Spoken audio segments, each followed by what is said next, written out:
ating pong pinakamamahal na Panginoong Jesucristo. Hallelujah. Tayo na pong lumako po sa pag-aaral po ng ating pong banal na salita ng ating mahal na Panginoon.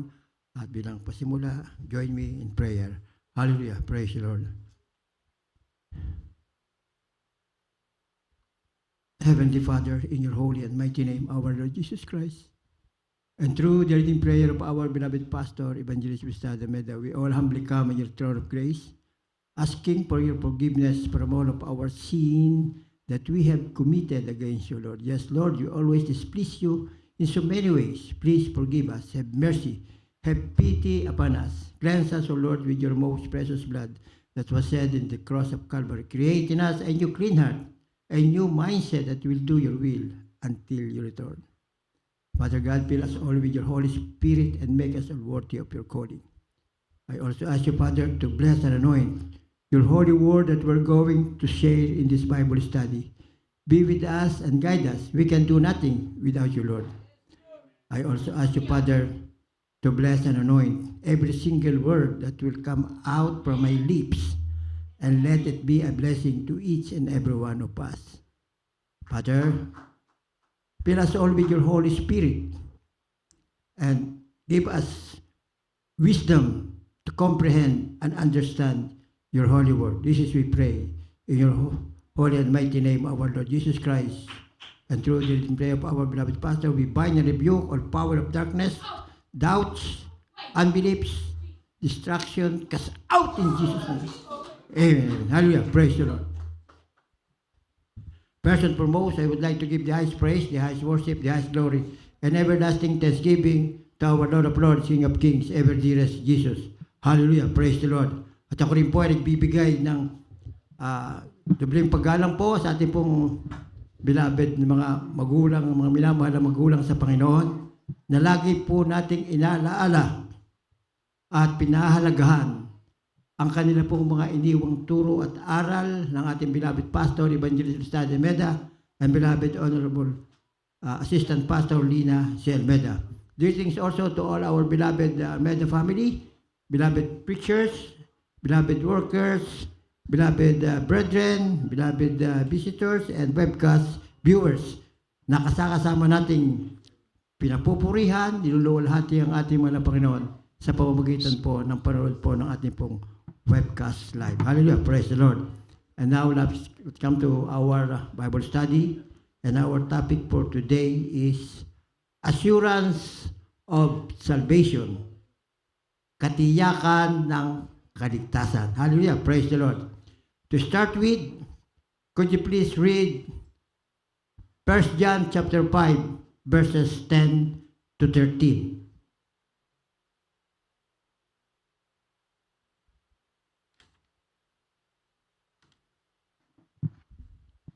1 John chapter 5, verse 10 to 13.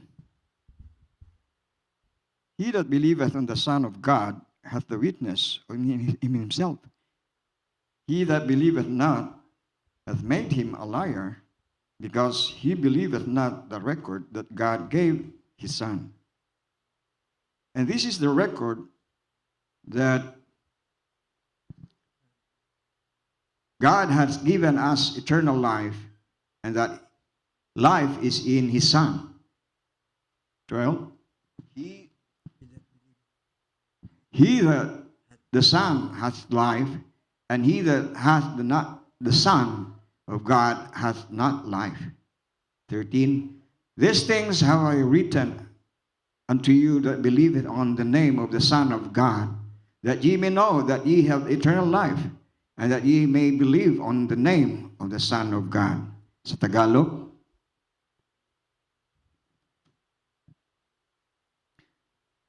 ang mananampalataya sa anak ng Diyos ay may patotoo sa Kanya. Ang hindi nananampalataya sa Diyos ay ginawang isang sinungaling ang Diyos, sapagkat hindi sumasampalataya sa patotoo na ibinigay ng Diyos tungkol sa Kanyang anak. Sa 11, at ito ang patotoo na tayo binigyan ng Diyos ng buhay na walang hanggan, at ang buhay na ito ay nasa Kanyang anak. Sa 12, ang kinaroroonan ng anak ay kinaroroonan ng buhay, Ang hindi kinaroonan ng anak, ang ng Diyos, ay hindi kinaroonan ng buhay. Ang mga bagay na ito ay isinulat ko sa inyo upang inyong maalaman na kayo'y mayroong buhay na walang hanggan sa makatuwid ay sa inyong nananampalataya sa pangalan ng anak ng Diyos. Amen. Amen. Purihin po ang banal na salita ng ating mga harapan. Could you please give a clap of praise? I love the praise sa ating pong mahal na Panginoon. Lakasan po natin ang ating palakpak. Iabot po natin sa kalangitan na nakikita tayo po nagpupuri sa ating mahal na Panginoon. Hallelujah. Praise the Lord. Assurance of salvation is referring to the confident belief that one is saved through our Lord Jesus Christ. Rooted in God's promises found in the Bible, especially what we have read, what we are here in 1 John chapter 5, verse 10 to 13. Hallelujah. Praise the Lord. Many people have questioned about their salvation. They are frustrated to feel uncertainty about such of an important issue. Our study today have 3-page salvation assessment. If we answer yes to every question, we can be sure that we are in God's family and destined for eternity in His presence. If we answer no, we will exactly which issues to talk over with our spiritual traitor. Hallelujah, praise the Lord. Ang katiyakan ng kaligtasan ay tinutukol ng tiwala at paniniwala na tayong lahat ay ginabayan na iligtas sa pamamagitan ng ating mahal na Panginoong Jesucristo. Nag-augat sa mga perpektong pangako ng Diyos na matatagpuan natin sa banal na kasulatan, lalo na yung ating binasa sa 1 John 5 verses 10 to 13. Hallelujah, praise the Lord. Maraming mga tao ang nagtatanong tungkol sa kanilang kaligtasan. Nabigo sila sa pakiramdam na hindi sigurado tungkol sa gayong napakahalagang issue. Ang ating pag-aaral ng banal na kasulatan ito ay may 3 bahagi ng kaligtasan. Kung oo, ang nasagot natin sa bawat tanong, nakakatiyak tayo na tayo ay nasa pamilya ng Diyos at nakalaan para sa kawalang hanggan. Sa kanyang nasa walang hanggan na nasa presensya ng ating Panginoon. Kung ang sagot natin ay hindi, gawin natin kung aling issue ang pag-uusapan sa ating spiritual na tagapagturo. Hallelujah, praise the Lord. Kapag meron tayong agam-agam na hindi masagot ng iyong sarili tungkol sa pananampalataya, isangguni natin to sa mga preachers, sa mga kapatiran na nakakaunawa sa banal na kasulatan. Dahil ang banal na kasulatan, maraming matatalinhagang salita diyan. Hindi lahat ng salita ay maunawaan ng isang nagbabasa. Maunawaan mo lamang ang salita ng Diyos kung ikaw ay pinananahanan ng banal na Espiritu. Kaya ang gagawin natin, bago tayo bumasa ng banal na kasulatan, hingin natin ang gabay at patnubay ng banal na Espiritu. Humingi muna tayong tawad sa ating mahal na Panginoon. Hingin natin na tayo po ay gabay at patnubayan sa pagbabasa po ng kanyang banal na kasalita. At yun nga po, napakaraming talata dito sa banal na kasulatan na matatalinhaga. Ang alam natin, gano'n na ibig sabihin, pero actually, iba pala. Halya, at ang magpapaintindi lamang yan sa inyo ay ang banal na salita, ang nakakibat na tinuturuan kayo ng banal na Espiritu na nananahan sa bawat isang mananampalataya. Hallelujah, praise the Lord. Do I trust Scripture? Salvation is one-step process. Believe in the Lord Jesus and you will be saved. Pag tayo po ay maniniwala sa ating mahal na Panginoon, tayo po ay maliligtas. Sino po ba yung naniniwala sa ating mahal na Panginoon?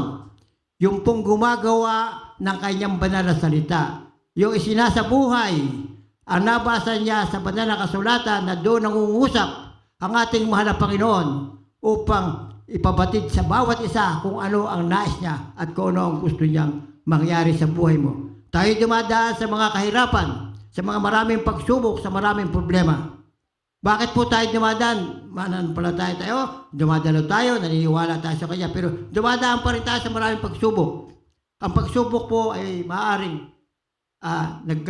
nakakaramdam tayo ng pagsubok dahil tinatandis tayo ng ating mahal na Panginoon. O katulad tayo ng hilaw na ginto na kinakailangan sunugin upang kuminang.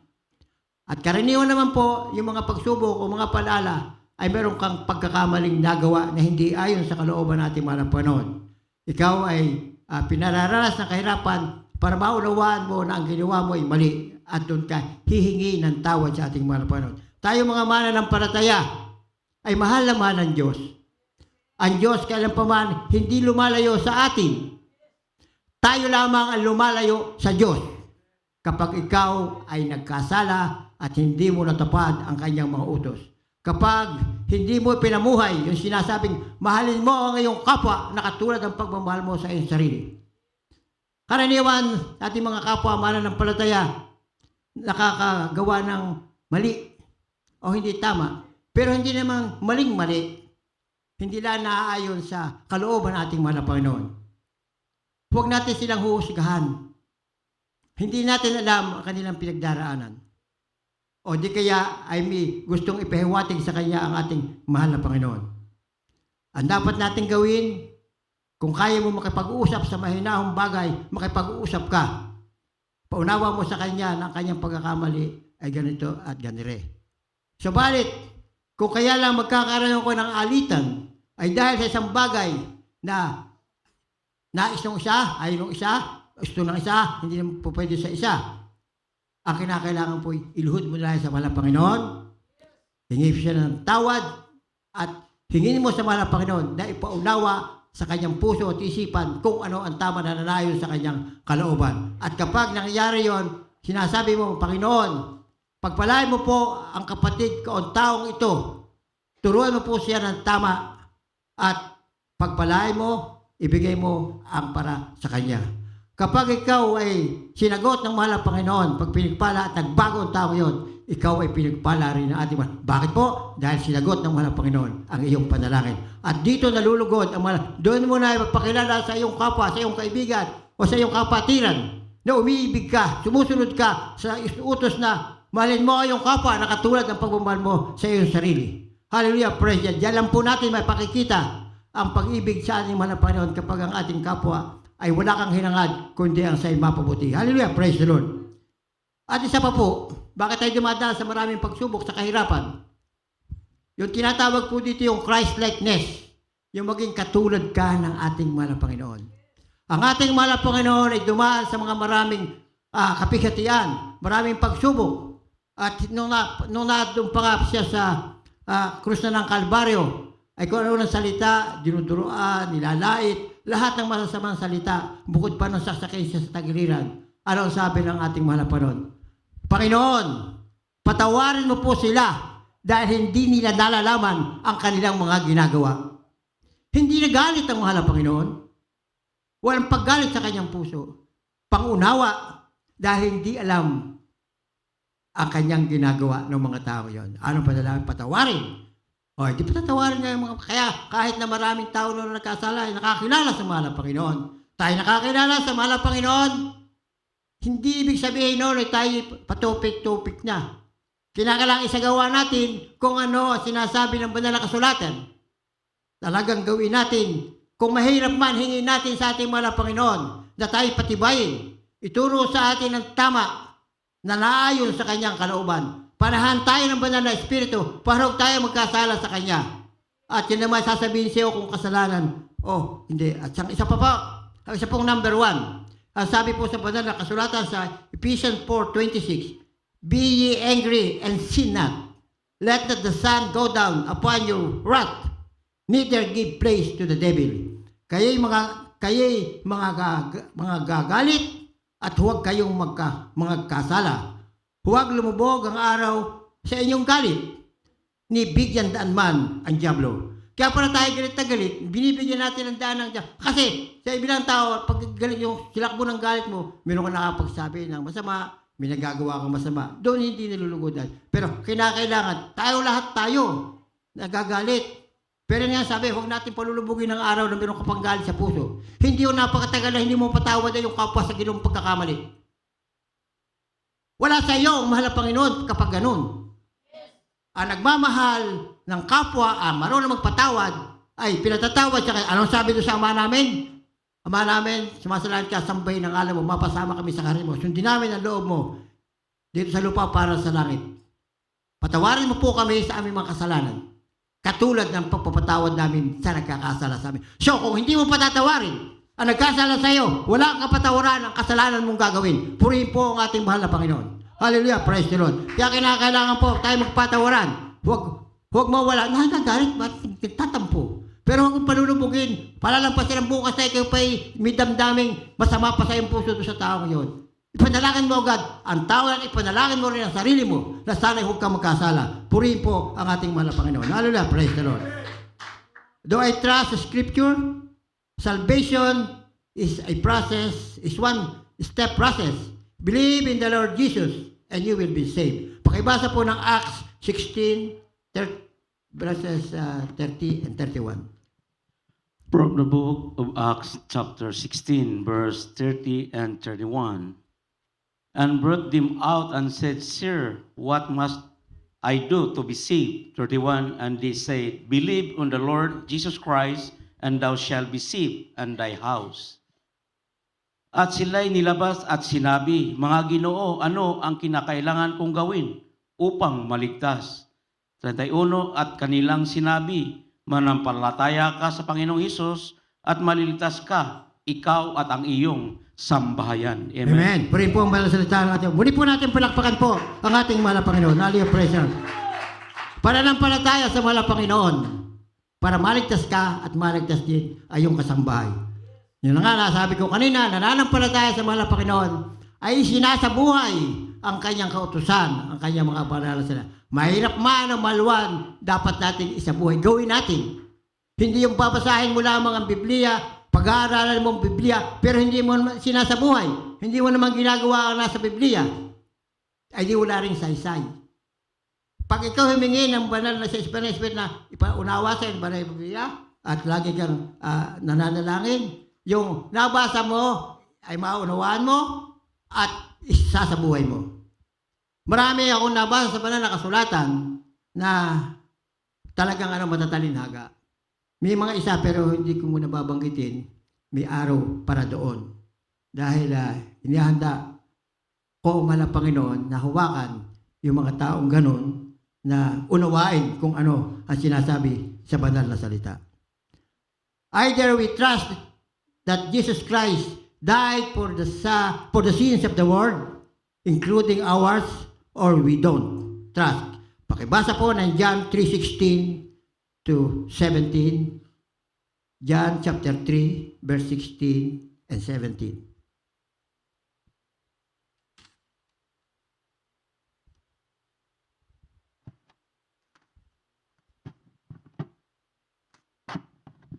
From the book of John, chapter 3, 16, verse 16 and 17. For God so loved the world that he gave his only begotten Son, that whosoever believeth in him should not perish, but have everlasting life. For God sent not his Son unto the world to condemn the world, but that the world through him might be saved. Sapagkat gayon na lamang ang pagsinta ng Diyos sa sanlibutan, na ibinigay niya ang kanyang bugtong na anak, upang ang sinumang sa kanya ay sumasampalataya ay huwag mapahamak, kundi magkaroon ng buhay na walang hanggan. Sapagkat hindi sinugo ng Diyos ang anak sa sanlibutan upang hatulan ang sanlibutan, kundi upang ang sanlibutan ay maligtas sa pamamagitan niya. Amen. Amen. Purihin po ang banal na salita. Hallelujah, praise the Lord. Isa pong napaka-powerful verse na naman na talagang ang mahal ng Panginoon ay ang nagkatawang tao, namuhay dito bilang tao, pero ang espiritu na narangasan sa kanya ay espiritu ng Ama. Dahil ang Ama ay espiritu, para maging anak o para matubos ang kasalanan ng tao, kinakailangan ipanganak siya bilang tao. Pero hindi siya na-form sa mattress ni Mary na yung gawa ng sanlibutan, yung bilang yung babae, lalaki. No. Ang inilukubuhan siya ng banal na espiritu at pinagbuntis ang ating mahal na Panginoon. Siya ginawang tao para siya magiging sakripisyo para sa ating mga kasalanan. Ganon tayo kaiibig ng ating mahal na Panginoon. Dahil po, ang tao ay nilikha ng ating mahal na Panginoon para makasama niya sa kalangitan at magpupuri sa Kanya. Subalit, nalilang ni Satanas dahil lang sa isang utos ay hindi nasunod, nawalay ang tao sa Diyos. Ganon din tayo. Yung sinasabi sa James 2:10, for whosoever shall keep the whole law and offended in one point, he is guilty of all. Sapagkat ang sinumang gumaganap ng buong kautusan at gayon may natitisod sa isa ay nagiging makasalanan sa lahat. Ang hirap noon. Kaya dapat huwag tayo magkakamali, huwag tayo magkakasala. Lalo at alam na natin na sa banal na kasulat na kasalanan yun, huwag na natin gagawin. Dahil kapag nakakasunod ka sa lahat ng utos, merong isa na nagawa mo, isang maliit lang na bagay na nagawa mo, nagkasala ka na sa lahat. Ganon katindi ang pinadadaman sa atin ng mga laban para tayo maging katulad niya, makasama niya, heirs of eternal life. Hallelujah. Praise the Lord. Do we accept the witness of the Holy Spirit? Hallelujah. Anyone who believes in Jesus has the Spirit dwelling with our being. Lahat na naniniwala sa ating mahal na Panginoong Jesucristo ay pinananahan ng kanyang banal na Espiritu. Ang banal na Espiritu ang nananahan sa atin. Kung ikaw ay naniniwala at nananampalataya sa ating mahal na Panginoong Jesucristo. Inumpisahan ang ating pananampalataya sa ating mahal na Panginoong Jesucristo nang sabihin, nung basahin niya, John 3:3, na sabi, kailangan tayo mag-born again para makilala niya o makita niya ang kaharian ng Diyos. Sumunod na talata, sinabi ng ating mahal na Panginoon, kinakailangan ikaw ay mabautismo sa tubig at sa Espiritu upang makapasok ka sa kaharian ng Diyos. So kung hindi ka mababautismuhan sa tubig at sa Espiritu, hindi ka makakapasok sa kaharian ng Diyos. Bakit po? Dahil pag ikaw ay nabautismuhan sa pangalan natin mahal na Panginoong Jesucristo, pinatatawad ka sa iyong kasalanan. Hallelujah, praise the Lord. At hindi ka lang pinatawad. Ikaw ay binigyan ng banal na Espiritu na sa mong magiging gabay at patnubay habang ikaw ay namumuhay at pinaglilingkod ka sa ating. Kailanman yung Espiritu ay hindi hiwalay sa atin. Subalit kung ikaw alam mo ang katotohanan na ginagawa po ang mali, ay nawawala siya. Tayo ang humihiwalay, hindi ang Diyos ang humihiwalay sa atin. Kailan pa man, mahal na mahal tayo, ayaw tayo. Tayo ang humihiwalay sa Kanya pag ikaw ay nagkakamali at nagkakasala. At sabalit sinabi ng mahal na Panginoon, panuhan mo lamang at pagsisihan na iyong kasalanan, say faithful and enough to forgive your sin and gagawin ka pang righteous sa Kanyang harapan. Hallelujah, pray. Ganyan ang pag-ibig ng Diyos sa tao. Nasa sa atin lahat para ang katotohanan, ang kasiguruhan na tayo ay may kaligtasan. Kapag nagagawa natin ang mga bagay na yan, nagkamali ka, right, tao, nagkakamali ka. Pag hindi ka agad ng tawad, ang matindi yan, dire-diretso ang pagkakamali mo, hindi ay siya. Bigla kang kinuha ng mahal na paro ng hirap ang buhay. Saan ka pupunta? Sigurado, hindi sa kanya. Hindi ka humingi ng tawad eh. Ngayon, kung kayo nagkamali, ay alalahan niyo yung kasama ni mahal na Panginoong Jesucristo nung siya nakapako sa krus. Si Hestas at si Dimas. Ang sabi, yung isa yung Hestas, alin ba, I don't know if Hestas or Dimas, may sabi na tinututyapan niya yung mahal ng Panginoon. Kung ikay talagang Diyos, bumaba ka diyan at kami isawa mo ng pagbaba. Siya, Barabas? Hindi, pababa. Sabi naman ng isa, Panginoon, sabi, bakit ka nagsalita ng Diyos? Tayo may karapatang ipako sa krus, pero ito hindi. Mabuti ang ginagawa niyan. Pero hindi sa dapat ipako diyan. Ang sabi naman yun, ay, mahal na Panginoon, alalahanin mo ako pagdating mo sa iyong kaharian. Ano sabi natin, mahal na Panginoon? Makasalanan yun, ha? Ang sabi ng mahal na Panginoon, magmula sa araw na ito, kasama kita sa paraiso. Hallelujah, praise. Ganon kasimple lamang. Bago ka mamatay, nakahingi ka ng tawad, patatawarin ka ng ating mahal na Panginoon. Ay, pero kung hindi ka nahingi ng tawad, namatay ka, ay siya, saan ka pupunta? Dahil wala naman ang pupunta ng tao.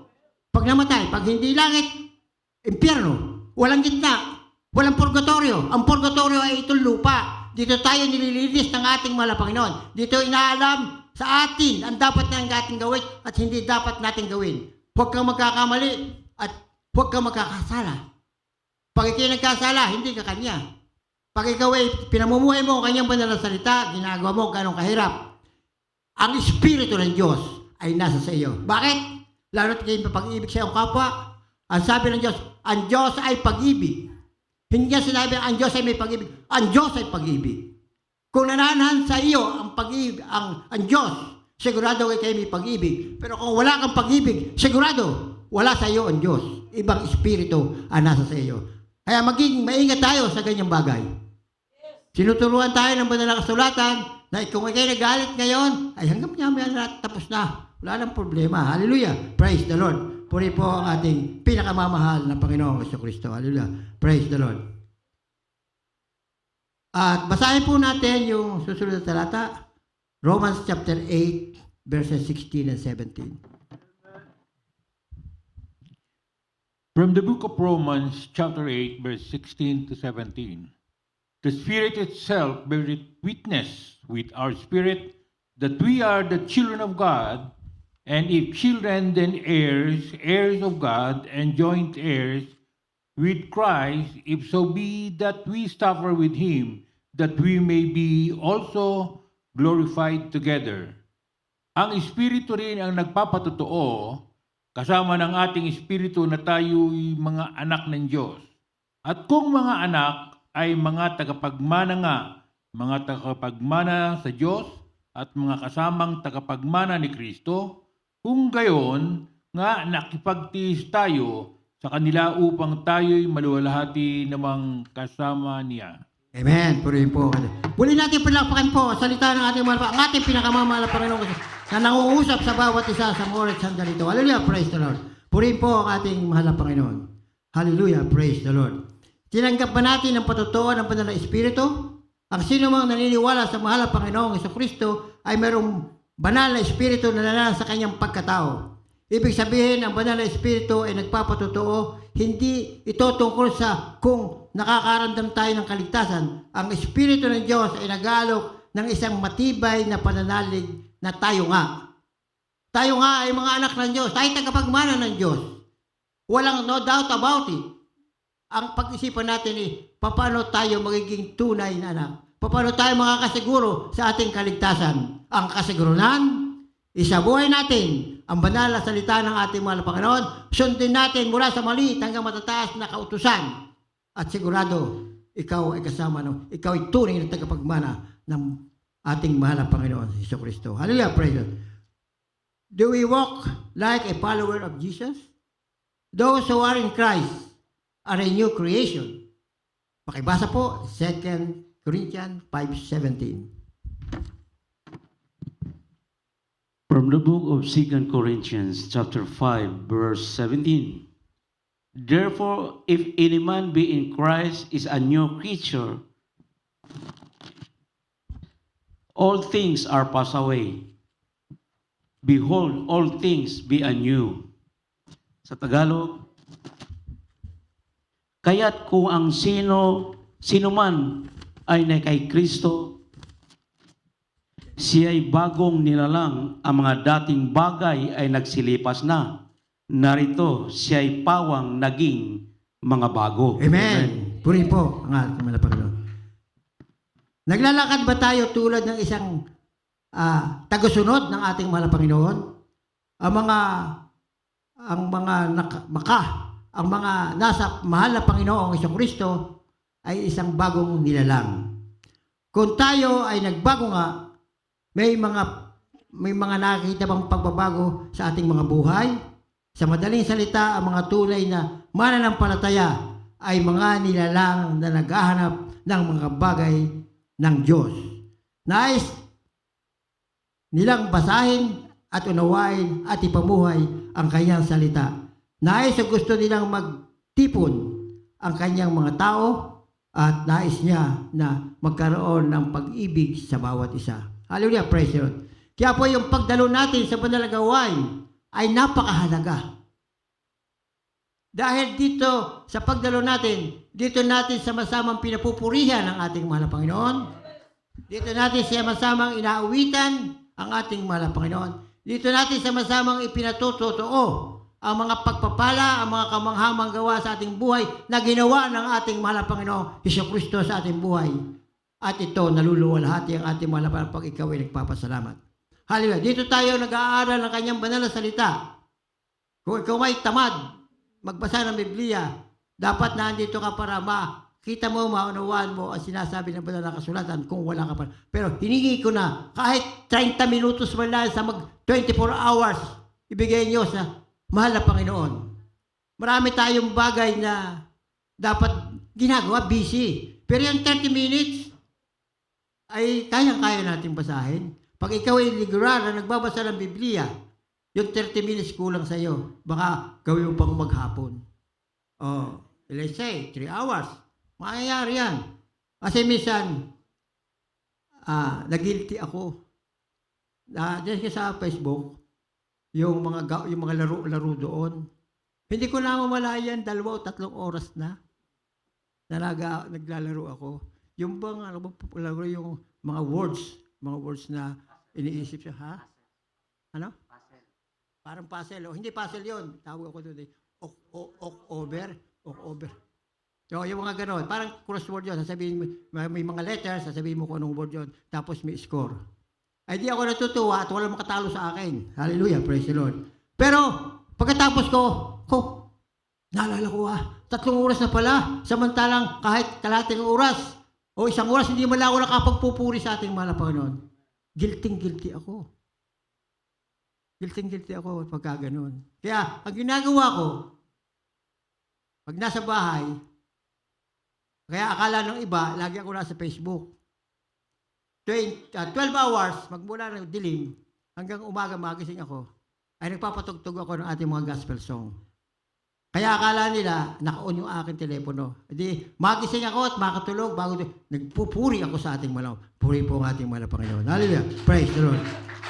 Puri po ang ating mahal na Panginoon. Hallelujah. Praise the Lord. Kaya po napakahalaga po yung ating ginagawang pagbibigay daan o pagbibigay halagahan sa banal na salita ng ating mahal na Panginoon. Hallelujah. Praise the Lord.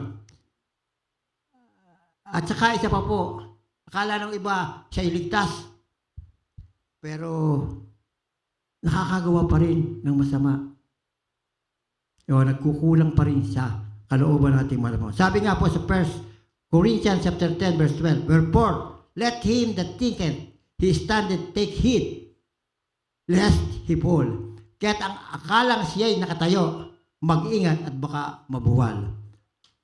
Napakahalaga ng talatang ito kung ating bubulay-bulayin. Hindi tayo maging kampante.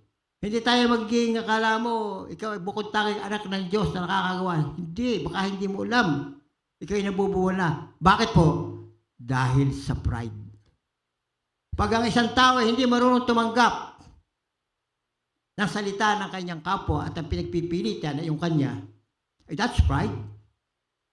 Pero kung ang pinagpipilitan mo ay tungkol sa salita ng Diyos at natutunghayan natin sa salita ng Diyos, ay hindi pride yun. Gusto mo lang siyang maligtas. Ngayon, kung dumating ang puntos na hindi kayo magkaunawaan, ay gawin mo yung panalangin mo na lamang ngayon at doon nalulugod ang ating at yung mauunawa, hipuin ang puso ng tao ngayon at paunawa sa kanya kung ano ang totoo at kung ano ang tunay na dapat natin gawin bilang isang mananampalataya. Hallelujah, praise the Lord. Ang kanyang salita ay nais o gusto niyang magtipon sa kanyang mga tao. Yun nga, yung pagtitipon natin, yung pagdalo sa banal na gawain. Kaya po ating beloved pastor, na sabi nga ng mahal na Panginoon, kinakailangan yung 7 araw, meron tayo 7 araw sa isang linggo. Ang 6 na araw ay sa inyo, ang isang araw ay akin. Kaya ang ginawa natin mahal na pastor, because ang isang araw ay 24 hours. Ang ginawa ng ating mahal na pastor ay dinivide yung 24 hours sa 3 araw sa isang linggo. Sa makatuwid, nagagawa tapos nagkakasama-sama pa tayo. At doon nga po tayo nililinis natin. At tandaan nyo, kapag kayo lagi nadalo, huwag na kayong humingi ng kailangan nyo. Huwag na sabihin ang problema ninyo. Magpuri kayo na magpuri. Alam ng Diyos kung ano nasa isip at taas na doob natin. At ikaw pagpapalain. Makikita mo. Hindi mo alam bakit, ay nangyari, ganun pala yun. Pero hindi ko naman sasabing, huwag mananakit kasi sinabi naman, pag ikaw may problema, lumapit ka sa Kanya. Basta tayo nga dito sa loob wala tayong gagawin kundi papurihan, luwalatiin ang ating malaman. May oras tayo ng panalangin ng ating mga pangangailangan pagkatapos na yung malapit na matapos, yung mga kailangan. Doon natin sabitin. Pag ikaw may sakit, nagpalehas. Ano pala? Ang pagkapalehas ay nananampalataya ka na gagamitin yung naglelehan sa iyo na matulungan kang manalangin para gumaling ka, masolve ang problema mo. Hallelujah, pray. Tayo sama-sama, pinag-iisa tayo ng mahal na Panginoon. Kung ano ang kalooban ng mahal na Panginoon, iyon ang ating sinusunod. Kaya tayo pinagpapala. Pinagpapala sa material, sa pisikal, at higit sa lahat po, ay sa espiritual na pagpapala. Ang pinakamahalaga ay ang espiritual na pagpapala. Dahil, ganong katagal lang tayo sa ibabaw ng lupa. The Moses, 100. Meron ako nabasa sa 125 years. Ay buhay pa. Okay. Bibihira, nakakagawa. Kayo na yung mga 50, 60, 70. Yun yung mga ibang kakilala ko nakadating kasama ko mga wala na. Meron pang matatanda pa ako. Ang ibig ko sabihin dito, ay gawin natin ang paraan na bago tayo pumunta sa yung tawagin ng kunin ng mahal na Panginoon ang hirap natin buhay, ay tayo nakakasiguro na tayo ligtas, na tayo sa Kanya. Hallelujah! Praise the Lord! Purihin po ang ating pinakamamahal na Panginoong Kristo. Nakumpirma na ang mga tagasunod ng mahal na Panginoong Kristo ay nagkakasala pa rin. Ang ilan ay tumatalikod sa ilang sandali. Gaano man paikot-ikot ang ating paglalakad sa pananampalataya, patuloy na hinahatulan ng banal na Espiritu, hindi tayo na hinahayaan makontento sa maling gawain. Ang paghatak o pag-alis sa kasalanan ay isa pang katiyakan na inilalagay natin ang ating sarili sa hawak na yun. Kasi kapag ikaw nagsisisi ka, na nagkasala ka, pinarunuhan mo yung kasalanan, sinasabi mo lang, ibig sabihin, hawak ka ng ating, dahil bilang tao, kahit na alam natin yung ginagawa, pero natalisod pa rin tayo na sala sa kautusan natin mahal na Panginoon, ay nagkakaroon ko agad ng conviction. Pag ikaw nagkaroon ng conviction, na ikaw minagawa isang mali, nag-convict ka, ibig sabihin, nasa yung Espiritu ng Diyos. So, anong gagawin mo? Hihingi ka ng tawad. At ibig sabihin, hawak ka ng ating mahal na Panginoon. So, balit kung ikaw gawa ng mali, walang conviction, sigurado ko, wala sa iyo ang Espiritu ng Diyos. Lumayo ka na ng lumayo. Kaya kahit isang kasalanan mali, hingi mo na ng tawad sa ating mahal na Panginoon. Para huwag kang madagdagan. Pag dagdagan yun, ay siya, pagpatuloy, paglaloon. Wala ka na sa Kanya. Purihin po ang ating mahal. Pero hindi yun ang nais ng ating mahal na Panginoon. Kaya nga sinabi, humingi ka, pahayag mo lamang ang iyong kasalanan at ikay patatawarin at gagawin ka pang righteous. Tagapagmana ng buhay niyo. Hallelujah, praise the Lord. At hanggang dito na lamang po ang ating pong pag-aaral ng banal na salita at ating pong awitan na isang makalangit na awitin, ang ating pong pinakamamahal na Panginoong Kristo.